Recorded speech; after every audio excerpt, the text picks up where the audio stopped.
I am Ananda from Elite Training Solution.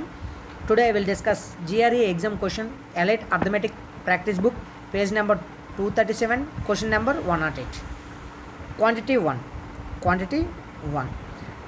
Simple interest on sum of 6,200 at rate of 6% annum for 5 years. 5 years.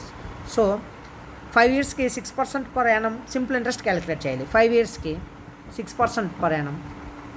5 6 30% కదా, 30% calculate చేయాలి. Simple interest 30%. 6,200 into 30% by 100. So double zeros cancel చేయగా 62 into 30, 62 3 186, 10 ఉంది 10.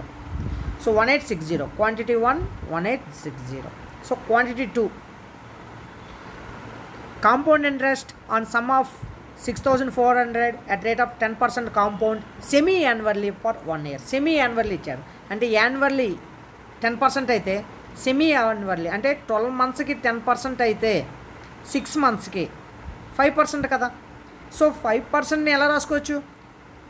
1/20గా convert చేయొచ్చు కదా fraction. అంటే 20:21 6 monthsకి 20:21. So 20 is 400. 21 into 21 441. 400 అనేది principal, 441 అనేది amount,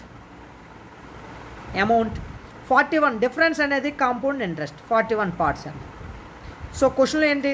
400 parts is equal to 6,400. 41 parts calculate చేయాలి. సో 41 parts 400 ఇంటూ 16 4 16s 64 కదా.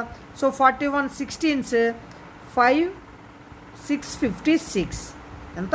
656. Q1 అనేది 1860 వచ్చింది, Q2 అనేది 656. So Q1 greater than Q2 అంటే Q2 కన్నా Q1 అనేది పెద్దది.